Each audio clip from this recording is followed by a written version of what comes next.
Okay, picture this. It's a regular night shift at a giant office complex. One of those sleek corporate towers that look completely lifeless once the sun goes down. The kind of place where you can hear your own footsteps echo against the marble floors. Our guard, let's call him Mark, was on his routine. Most nights were boring. He'd check the doors, glance at the monitors, maybe walk a couple of laps around the building, and if he was lucky, grab a hot coffee from the break room just to stay awake. That's the thing about security work. When it's quiet, it's easy to relax. But when something feels even a little off, it hits you harder because you're so used to nothing happening. And on this particular night, everything was off. It began with his radio. Out of nowhere, there was this burst of static. Not unusual by itself, but then came something else. Whispering. At first, Mark thought it was just interference, maybe some bleed over from a nearby cab company or truck driver channel. That happens sometimes, right? But this was different. The whispering didn't fade. It stayed, lingering like it had a purpose. Multiple voices overlapping, layered in this low murmur that felt way too close, like someone was speaking right into his ear, but not clearly enough to make out words. He adjusted the volume, even tapped the radio against his palm, but it didn't stop. And here's the part that made his stomach turn. Mark was the only guard on duty that night. No backup, no coworker, just him. So who or what was whispering? Trying to shake it off, Mark kept walking his route. He told himself it was nothing, just static. But when he got to the 14th floor, he froze. Now, you've got to understand, this floor had been sealed off for months due to renovations. All the offices were shut, the hallways blocked, lights turned off. There was no reason for anyone to be there. Every door was supposed to be locked, but the main hallway door wasn't. The handle turned easily, the latch clicking open like someone had just passed through minutes before. His pulse quickened because he knew with absolute certainty he'd checked that very door earlier. Guards are creatures of habit, and Mark was known for being meticulous. Something was wrong. He pushed the door open, and immediately the air hit him, thick with the scent of dust, plaster, and something damp, almost moldy. His flashlight beam cut through the darkness, slicing over stacks of boxes, covered desks, chairs wrapped in plastic sheets that swayed faintly, as if the air itself was moving around them. The silence was heavy, the kind that presses down on your ears until you're hyper-aware of every little sound you make. And then he saw it. At the very end of the corridor, where there should have been nothing but a blank wall, there was a door. Not just a door, but a door that was slightly open. A thin line of pale light seeped through the cracks, spilling onto the floor. His chest tightened because he knew the layout of this building like the back of his hand. There was no room at that end of the hall. None. That section was supposed to be solid concrete, sealed off during the renovations.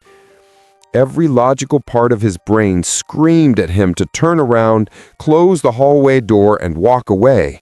But the whispers on his radio suddenly surged, growing louder and faster, overlapping like a chorus of urgent voices. They weren't words he could understand, but the tone was unmistakable, insistent, almost commanding. Against all common sense, Mark found himself moving closer. Step by step, his flashlight bouncing slightly in his shaky grip, until he was standing right in front of the mysterious door. He hesitated, reached out, and pushed it open. Inside was a bare office. Empty walls, cracked tile, no furniture, no windows, no sign of anyone. Just a single light bulb dangling from the ceiling, swaying back and forth like someone had brushed past it seconds earlier.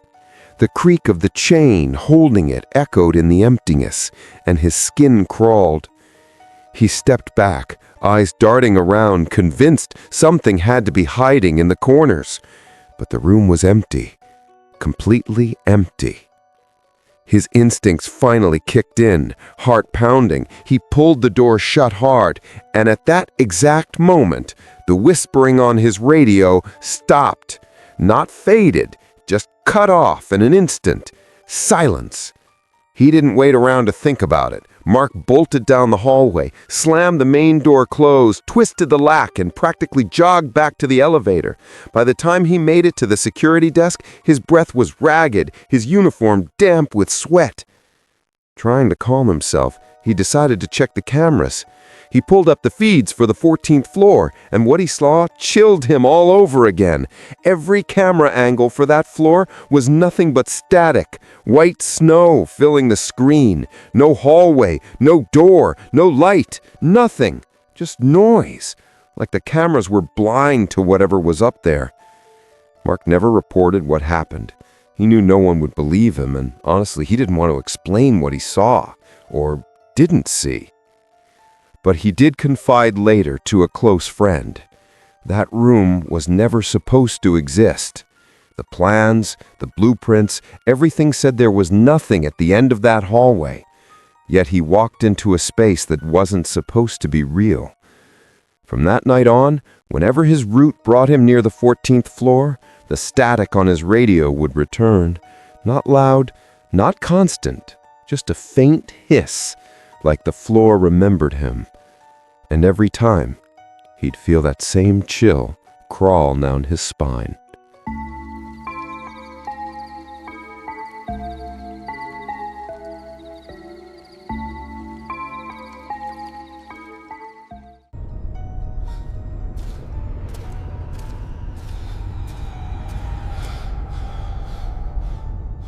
All right, let's switch gears. If you've ever been inside a parking garage late at night, you already know the vibe. It feels like stepping onto the set of a low-budget horror movie. Every sound echoes.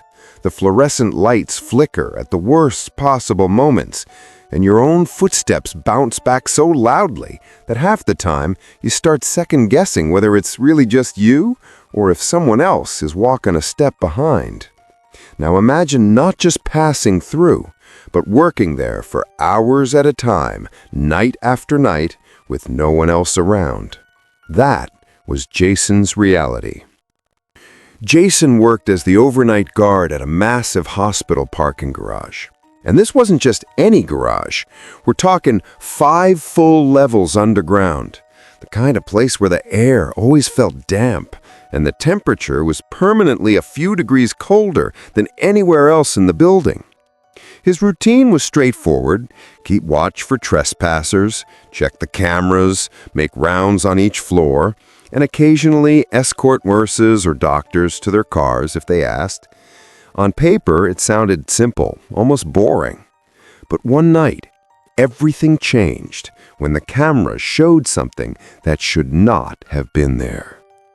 It began on level 3. Jason was sitting at his desk, sipping his 3rd cup of coffee, fighting to stay awake. The garage was quiet. Then, on one of the monitors, he noticed movement near the stairwell. At first, he thought it might be an employee cutting through, or maybe even a stray cat that had found its way in. He leaned closer to the screen, expecting to see something harmless. Instead, what he saw made his skin prickle. Standing completely still in the far corner of the frame was a tall figure, way too tall. The outline was vaguely human, but the proportions were all wrong. The limbs looked stretched, like someone had pulled the image vertically. Jason grabbed the controls and zoomed in, but the closer he got, the fuzzier the picture became, until it was just a distorted blur. It was almost as if the camera itself refused to focus.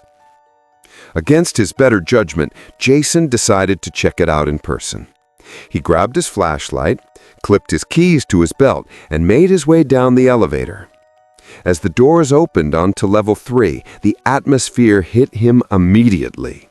Silent, heavy. His own footsteps echoed back at him from the concrete walls, bouncing around the space so much that he couldn't tell which direction they were coming from. The air smelled faintly of oil and damp metal, that unmistakable scent of underground garages. He swung his flashlight beam across rows of parked cars. Nothing moved. Shadows stretched in every direction, but all he saw was stillness. Just when he was convincing himself it was probably nothing, a sound cut through the silence. It came from the corner where the figure had been on camera. A dragging sound, slow, heavy, like something or someone was pulling something across the floor. Jason froze, his breath caught in his throat. The sound stopped as suddenly as it started. He swallowed hard and forced himself to call out, "Security, anyone here?" His voice echoed off the walls, fading into the emptiness. No answer. He started backing toward the stairwell, ready to call this investigation over, when something else made his blood run cold. One by one, the cars nearest him lit up from the inside.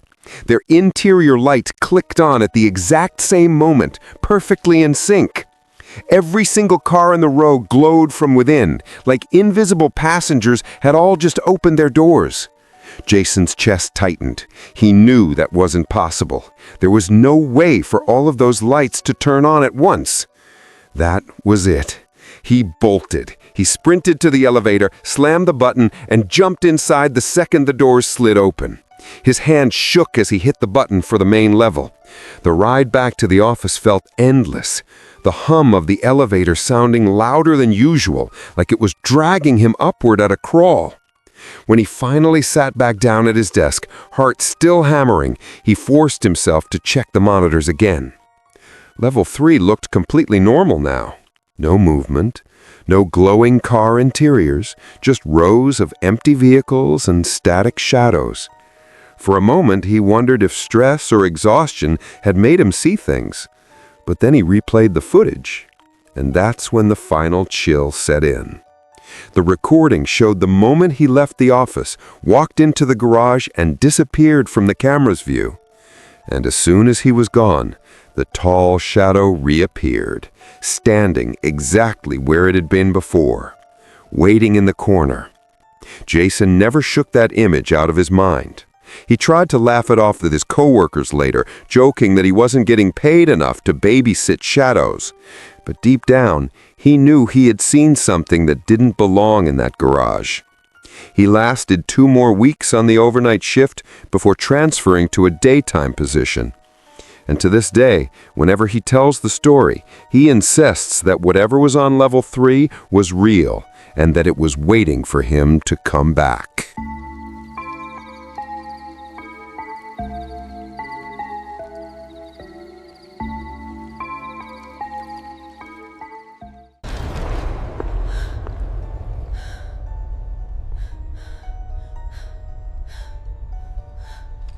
Last one for tonight, and honestly, this one gives me chills every single time.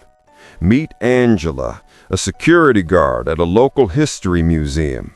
On paper, this should have been the easiest job in the world. What could possibly happen in a museum at night? It's just dusty artifacts behind glass, old paintings and display cases that never move. But here's the thing about museums. Silence is built into them. After hours, that silence feels unnatural. Every tick of the clock, every creak in the building, every little echo of your own footsteps becomes amplified until it feels like the walls are listening. Combine that with life-size mannequins, wax figures, and portraits of people long gone staring down at you, and suddenly night shifts feel less like guarding a workplace and more like walking through a graveyard filled with eyes. Angela had been there for years and never once had a serious problem. Sure, sometimes the alarms would glitch or a motion detector would go off because of a mouse scurrying across the floor, but nothing truly unsettling had ever happened. That changed the night a new exhibit arrived. It was an antique mirror, huge, easily taller than Angela herself. The frame was carved from dark wood, twisted into strange swirling patterns that didn't quite look like flowers or vines, more like shapes that wanted to be something familiar but stayed just wrong enough to unsettle you. Rumor had it the mirror had been salvaged from a mansion that burned down in the early 1900s. The museum planned to unveil it at the end of the month, so they set it up in one of the side galleries and covered it with a thick black cloth to keep it hidden until then. Angela's assignment that night was nothing special. Walk the halls, check the doors, keep an eye on the cameras, and make sure no teenagers snuck in on some late-night dare. Around 2 in the morning, she passed by the new exhibit gallery and noticed something odd. The cloth that had been covering the mirror wasn't hanging where it should have been. Instead, it was bunched up on the floor like it had slipped off. She sighed, annoyed, thinking maybe the staff hadn't secured it properly or the air system had blown it down. She bent down, picked up the heavy fabric, and that's when her stomach dropped. The mirror was uncovered. It reflected the dim emergency lights that kept the gallery from being completely dark. But Angela swore what she saw staring back at her wasn't her. Not exactly. The reflection looked like her, but distorted in time. Her face was older, her skin sagged, her hair thinner, her eyes dull and sunken. Even her uniform looked wrong, stained, torn in places, as if it had been through years of wear. She blinked hard, heart pounding, but the reflection didn't change. And then she noticed something even worse. Behind her reflection, the gallery wasn't empty. In the mirror, the shadows were filled with people, dozens of them, men, women, children, all standing silently in the background, their faces blurred, but their posture fixed on her, watching. Angela spun around, light lashing across the gallery. Nothing. Just empty walls, cases, and polished floors. No people, no movement. She turned back to the mirror, breath shaky. Now it looked normal again. Just her face, pale, wide-eyed, holding a black cloth in trembling hands. She didn't waste another second. She threw the covering back over the glass, not even bothering to smooth it down, and practically jogged out of the gallery. Her footsteps echoed too loudly in her ears, and for the first time in years, she felt unsafe inside the museum she had memorized like her own house. The rest of the night only made things worse. Around 3 a.m., the motion sensors in that gallery tripped, not once, but 3 separate times. Each time she checked the camera feed, but the screens only showed static. The rest of the museum looked fine, crisp images from every other gallery, but the one with the mirror was a blizzard of fuzz.